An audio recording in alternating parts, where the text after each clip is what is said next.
is going to be, I guess, some parting notes before I return my Autel Smart Controller. This thing is a really beautiful display, but for me, it's not worth the investment. I don't find myself needing this too often. And again, the stick placement probably, to me, is something that I don't dig. And the weight is a little much, but at the same time, it is an amazing display. It's a really beautiful build, and 2000 nit brightness you can't complain about. So if you have the extra money and you are flying an Evo 2 Pro Series version 1, this is the version 1 smart controller for it, and they are limited. They're not easy to come by, so I'm sure this is going to go into someone else's hands and make them very happy. The overall fit and finish is very nice on it. Yesterday when I was flying over some sunflower fields and I was testing out both remotes. The iPhone was giving me issues with the dimming. I had to set up a tent, so there was that. So I set up a tent to get some shade, and that actually remedied the problem. But of course, that was requiring me having a $100 tent, putting it up and lugging that thing around with me. So that's not ideal. But at the same time, I fly a lot better with the standard remote than I do with this guy. Obviously, it's going to take some time, I would imagine. But for just kind of simple flying, going straight and back and not really doing a lot of precision movements, to me there's a little disconnect with the sticks being so far apart. You guys can let me know if you feel there's no difference, but for me there is. And when I was flying with it as well, there was a lot of delay. Like, let's see, for example, a lot of people have issues with the thing starting up. So here's the power button. I'm going to power it on, and let's see. Here, hold on. Get a good picture. Ooh, kind of glary. There, we got the audible tone. Autel Robotics. Autel Robotics. A lot of times it's been having a long time to actually get going, like unreasonably long time. So that one isn't bad. That was kind of normal, no big deal. So that was good. That performed well as it should. And just so you guys are aware, it doesn't fit in this case that I have for the Evo 2 Pro, so I got this little Gep RC case for one of my little Cine Whoops. It worked out well to fit in here. There is this lanyard strap that they gave you, but again, there was a little inconsistency with this handle. Like the original Dobo, for example, showed his, and his was an earlier release, I believe, and it had two little eyelets right on the top of this handle. And this thing's metal, and apparently from what Autel said, it's just meant to get used and abused. There's two little Allen screws on the back, so I would imagine someone's going to be making another one of these and fabricating something for it that may have little notches or maybe something anodized red, which would be kind of cool. So if you can actually make this handle anodized red with two little eyelets. And what happens is these two little metal clips right here have to clip right onto this little handle. So guess what? It's going to get scratched up pretty badly. And I don't feel that that's personally the best place for it, but whatever, it is what it is, not the end of the world. But to have two different versions roaming around, people without the eyelets are like wondering why they don't have them. So there is that. I didn't even fly with this yet because I didn't want to scratch the heck out of my new $1,200 controller. I figured there'd be some better strap or remedy, and I was just going to be patient with it. To me, this thing feels good to fly like this. So for me, flying like this, with it on my lap, or maybe on a surface like the case over here. So say we go and bring this guy over here, and I'm flying. This is kind of what I would be doing personally. I don't think I need to have it in my hands holding. I would personally make a conscious effort to find somewhere to sit, or to find somewhere where I can put it on my lap and just kind of sit like a little dork and fly as precisely as I can. The brightness on it is very good. So let's go ahead and fly, and I'm going to see right now, real world, if there is any delay with the buttons when I fly it. I'm going to go ahead and change the camera angle around so you're seeing the controller, and we'll get this guy in the air. So I'm going to go ahead and change the camera, which is my iPhone right now, and I'm going to angle it on this controller display since I don't have a screen recording option on this guy yet. And we'll get the drone out. So right now we have Evo 2 Pro 6K version 1. Version 2, I don't believe, hit the stores yet. We're going to take the little gimbal cover off. We're going to unfold the props. La-da-da. We got an ND filter on here from Autel. We got a full battery. I'm going to go ahead and depress the button once. Long hold. We're going to have the Autel chime. A good thing too with these Evo drones, in my opinion, is calibrating the gimbal every single time. Just do the auto calibration thing and let it go. And I think that will kind of remedy a lot of little issues that sometimes pop up with the gimbal. So one of the nice things without needing this guy is you don't need cables. So you don't need your USB-C and A and all these lightning cables. So there's a simplicity, of course, with just having a dedicated controller. You take it out, you connect it, you have the Autel Explorer app going, and you're good to go.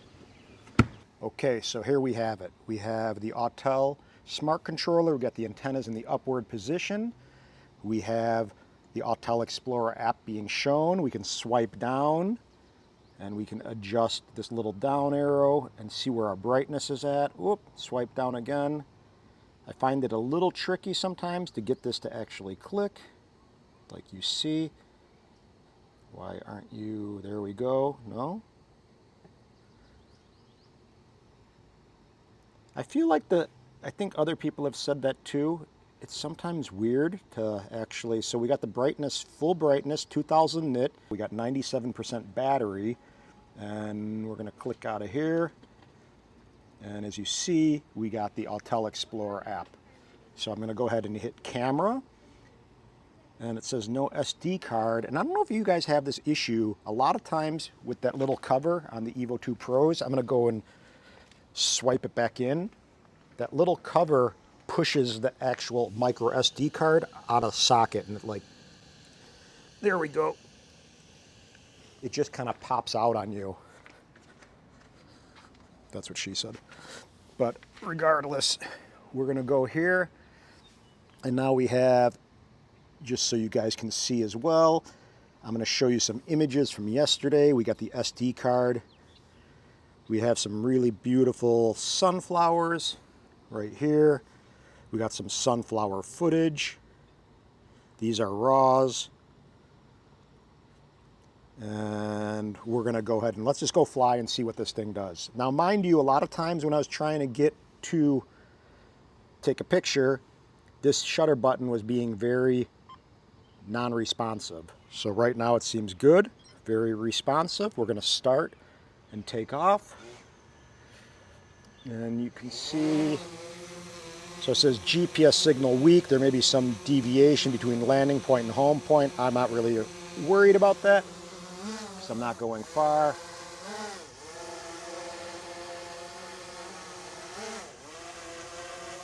Now that's weird.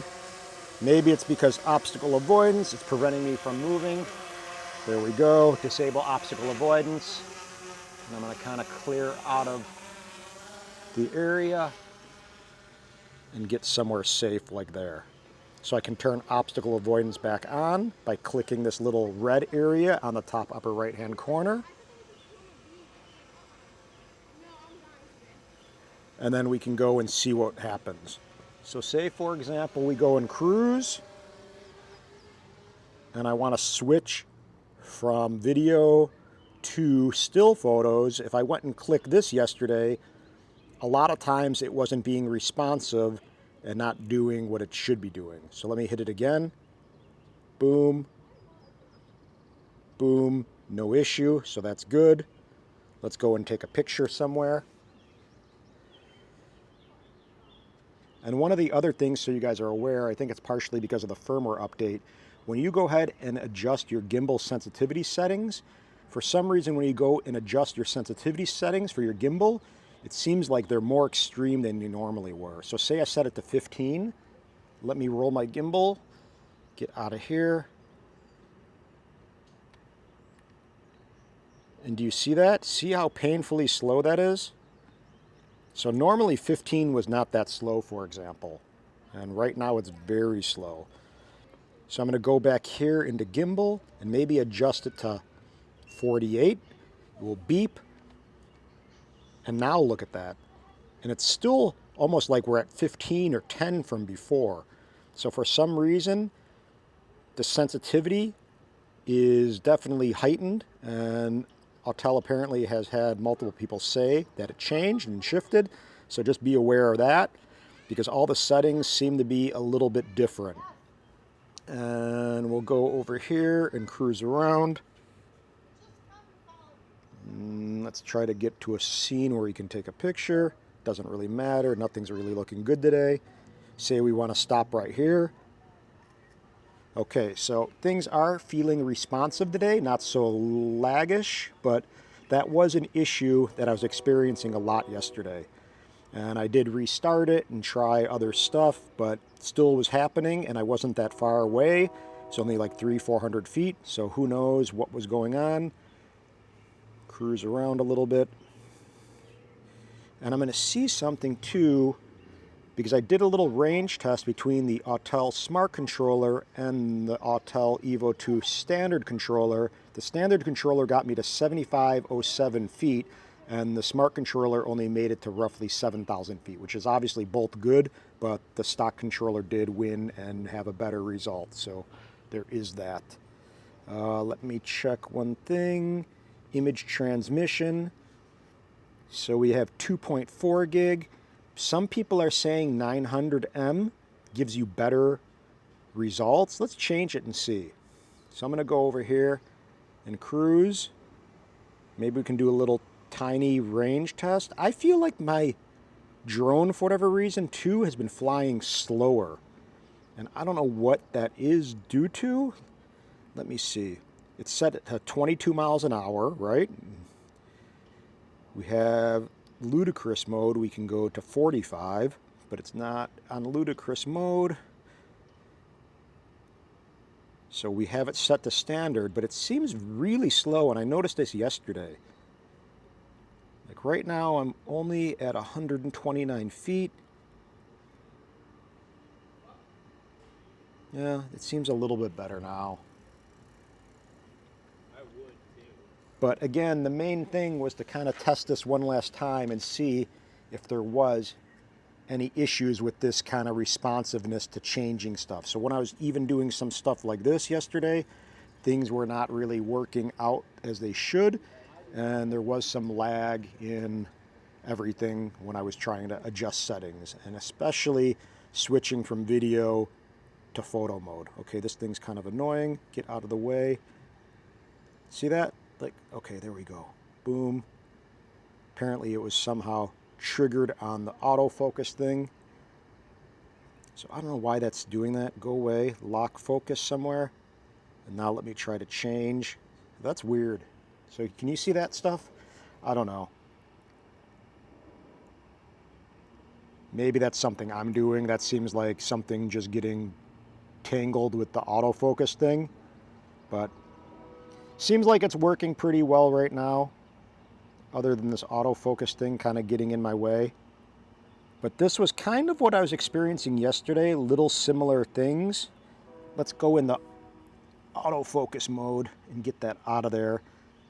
Autofocus. So do you see this? Like, I'm trying to go into autofocus, and that thing is not registering. Like, I'm able to touch the screen, but why is it not?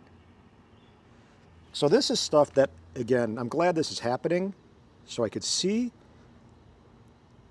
But like this, I'm touching. Like, it scrolls, right? You see that scrolling. You see this scrolling. But it's not, oh, there we go. There's some kind of weird delay sometimes. So let's try to go back into autofocus. There we go, we got the display. So it definitely is laggy, and that's something that shouldn't be. Obviously, it most likely will be addressed with the firmware update, but again, kind of was getting annoying yesterday and getting in the way. So here we have this. The display looks nice on this controller. Everything is that much larger and brighter. It just can't be laggy, or it's gonna not be even worth it. So Hopefully they'll iron that out. Hopefully Autel will address this in the firmware update next time and know that there is some kind of, you know, responsiveness issue when you're going to press a button. So I'm going to go over here, go back to autofocus.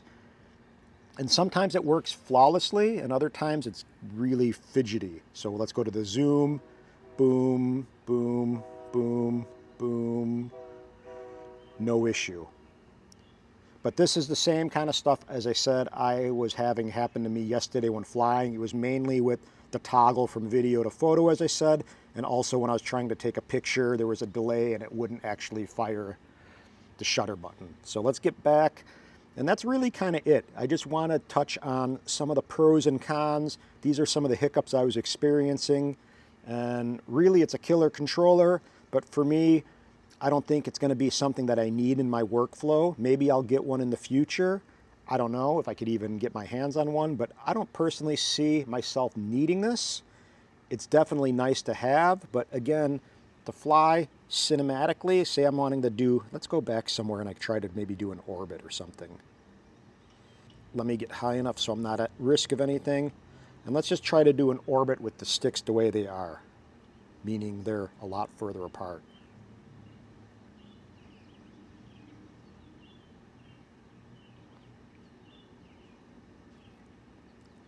And another thing to note is, for some reason, everything after the firmware update seems to be different with the sensitivity settings. So right now, flight control, if I go to advanced, I have my EXP settings set to 0.2 like I always have, and it should be responding the same. So right now I have my EXP settings set to 0.2, which is what I had before the last firmware update.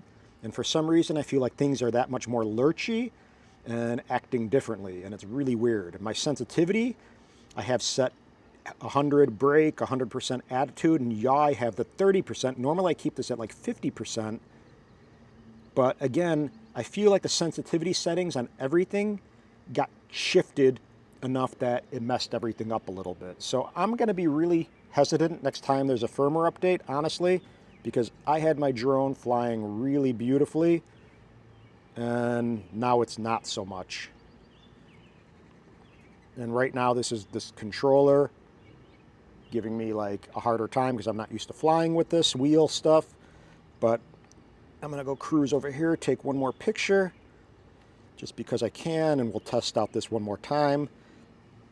We are on autofocus, and you see that? Let me see. Focus. Okay. Took a picture, no problem. It seems to be all right, but I'm glad I had some of those hiccups happen while I'm doing this video so you guys could see a little bit about what I'm talking about. Definitely not perfect. Of course, brand new, so it's to be expected, as we all know, with new technology and new devices. But for me right now, I don't personally feel I need a $1,200 controller that I'm not going to necessarily love and use all the time. I actually just got that SSD drive for my Inspire 2. That thing was freaking $1,400. So to me, it's just kind of balancing out that purchase, and I'm going to focus more on the Inspire. But cool controller, really beautifully built. You know, you got the buttons over here, anodized red, home button, pause button, 2 sets of sticks. The sticks actually screw onto the bottom of this handle right over here. I got the drone in the air, so I gotta be careful, but they go right here. Boom, and that's their location. Obviously people think they're gonna get snapped off, which they very well could. Probably not the best scenario, but I have a feeling a lot of people, as I said, are gonna fabricate new handles for this controller. You got this back plate on here, which is nice. The fan kicks in. We're going to put this stick back on so I could land. And that's really it. Autel Smart Controller. It is, see how lurchy that is? Like, I have it set pretty soft and it's just like, phew. Personally, I wish they didn't have this curve mechanism for the sensitivity of the controller. Like if we go into the EXP settings and it's on a curve and you see, that doesn't really show it. Sometimes it shows it live, but instead of following a curve, why not just have it on like a scale like 1 to 10, almost like a gear system. To me, it would be way more intuitive and it would make a lot more sense. And why would you want to have drones super lurchy? I get it's a flying thing, but most people want smoother footage, and the way these things are kind of programmed, it almost seems like we're set up to fail and we got to really work hard to fly smoothly and cinematically, which to me should be the polar opposite. It should be built into the software. But that's just a little side note. Land the guy, and I hope this helps. So here, let me go ahead and land this really quickly. It's going to rain too. Boom.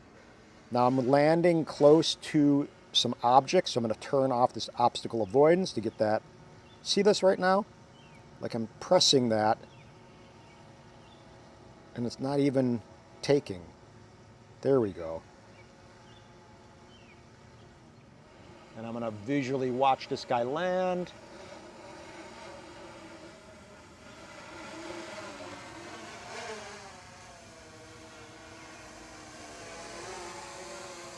Come on down right by me. And now we can swipe up, I think, or swipe down. No. Hit the home button. Hold the home button down, maybe. No. Pause. What gets me out of this? Now you guys probably will figure it out. Again, this guy's going to go back today and hit the home button. Or is it this? Swipe down? No. Swipe up. No, swipe up isn't doing it either. Well, regardless, what you do now is power down by holding this button, and you'll get a little screen saying power off or reboot. We're going to go ahead, oh, no reboot, shoot. We're going to go ahead and power off. Come on. Your tablet will shut down soon, exactly. And that's it, guys. Powering down the smart controller one last time before it goes back. I bought it at Advexture, which is a really nice company. I believe they're located out of LA. So go check them out. I believe they have a place in Texas as well, but this one's going to most likely go back to the place in LA, I believe. So one will be popping up available. And this is the Autel version 1 smart controller, power button, custom button. Personally, too, on a side note, I wish these wheels were up a little further, like right over here, because for me, intuitively wise, like my finger is touching right here, and that's not where it is. I got to actually like consciously move my index finger and kind of just change it up. So this whole thing, I get it. It can be good for some, but for me, it just doesn't flow and I'm not feeling it, and hence going back. So that's it for now. Hopefully you figured it out. Let me know what you guys are thinking. If you have a smart controller, if you're experiencing any issues, you love it, you hate it, you think it's the greatest thing, or you're having hiccups like unresponsiveness or taking way too long to boot up. But anyway, that's it, guys. Aloha, peace, and subscribe if you haven't. Hit the thumbs up if you like, and I'll see you on the flip side. Peace.